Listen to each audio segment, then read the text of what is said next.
आपको कुछ गंदे अल्फाजों से भी बुलाते हैं, वो क्या और क्यों बुलाते हैं? अल्फाज के अपना शादी के काबिल नहीं है। क्या आपका एक बच्चा भी है? जबकि मेरा एक 11 माह का बेटा है और आगे मेरी अहलिया आगे भी प्रेग्नेंट है जी। मेरा भाई अपना तशद्दुद मेरे ऊपर करता है। आगे से वो मुझे कहता है कि मैं तेरे ऊपर ऐसी झूठी FIR दर्ज करवाऊंगा कि तू मेरी बेगम पर, मेरी बहन के ऊपर, मेरी भांजी के ऊपर गलत अंदाज से हाथ डालता है।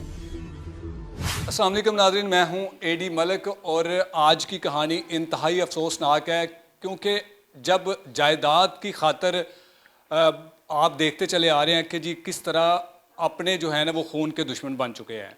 मेरे साथ जो शख्स मौजूद है, इनका एक 5 मरले का घर है और इनका भाई इनको हिस्सा नहीं दे रहा क्योंकि शरई तौर पर जो वालदैन की जायदाद होती है उनमें तमाम बच्चे जो होते हैं वो बराबर के शरीक होते हैं। लेकिन क्यों नहीं वो भाई इस अपने भाई को हिस्सा दे रहा, और साथ ही साथ इनकी एक बहन है जो कि बेवा होकर इनके घर आ चुकी है और वहाँ पर रह रही है। वो भी इनकी खून की प्यासी बन चुकी है और अपने भाई और भाभी के साथ मिलकर इनको जलीलो रुस्वा कर रहे हैं।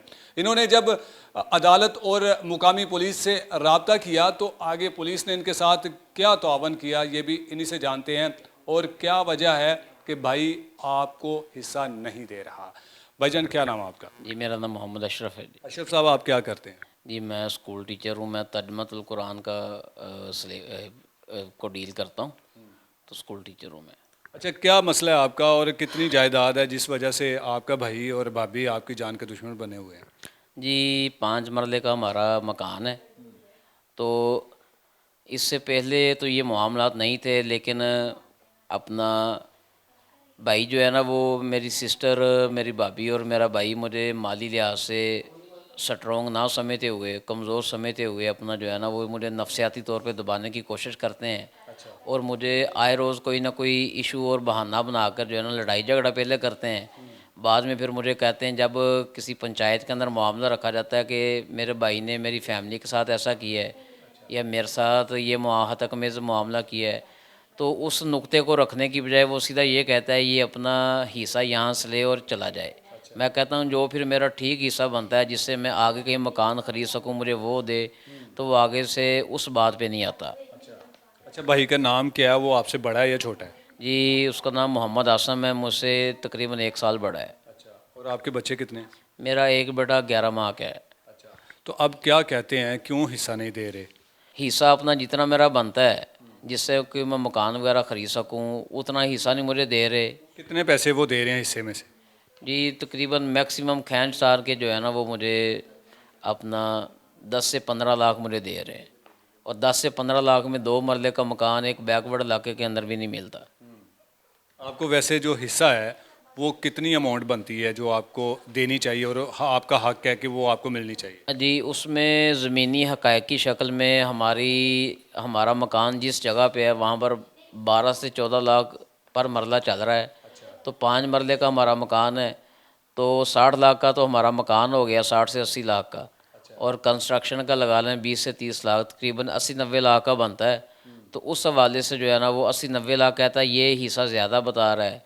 अगर तो इतना हिस्सा है फिर मेरा, मेरी वालदा का और अपना मेरी सिस्टर का हिस्सा अपना मुझे दे, मैं यहाँ से जाता हूँ। अगर मुझसे लेना है तो मैक्सिमम 20 से 30 या 45 लाख तक जो है ना इस टोटल मकान की मालियत बनती है, उससे मुझसे ले और यहाँ से जाए। अब जो आपकी बहन जो बेवा हैं जो आपके घर पे रह रही हैं, वो भी आपके साथ नहीं कोई किसी किस्म की को हमदर्दी कर रही? नहीं जी, अपना जब से बेवा हुई हैं उससे पहले उन्होंने मुझे मुकम्मल तौर पर इस्तेमाल किया है। आपको कुछ गंदे अल्फाजों से भी बुलाते हैं, वो क्या और क्यों बुलाते हैं? जी, गंदे अल्फाज से बस यही है कि अपना उनको पता है कि हम जब इस प्रेशर डालते हैं तो दिमागी तौर पे स्ट्रेस में आ जाता है।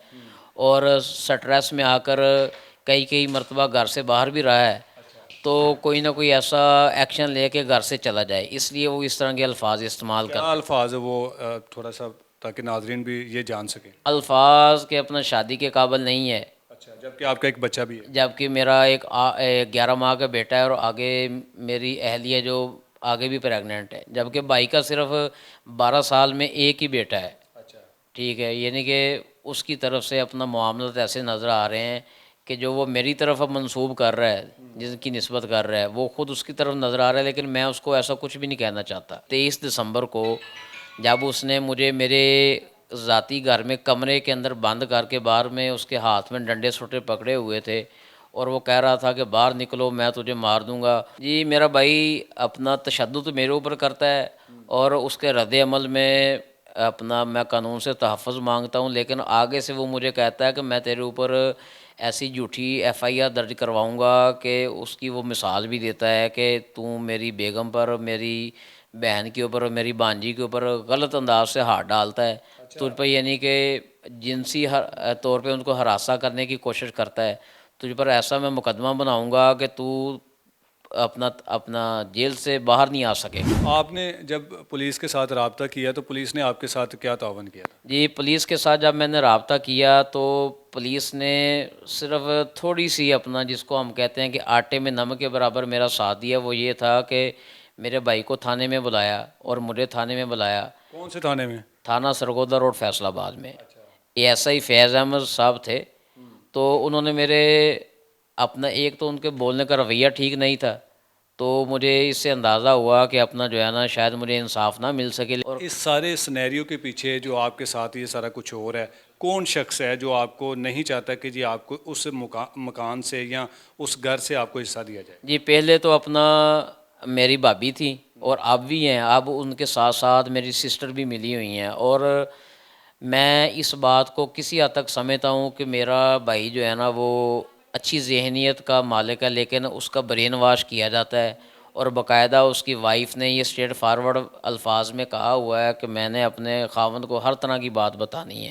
यानी कि आपकी बहन और आपकी भाभी जो है ना, वो आपके भाई को इस तरफ उकसा रही हैं, उसका दिमाग वाश कर रही हैं कि जी अपने भाई को आप हिस्सा ना दो, ये जलीलो ख्वार होता है तो होता रहे। जी, बिल्कुल ऐसा ही है वो। अब आप क्या चाहते हैं, क्या होना चाहिए?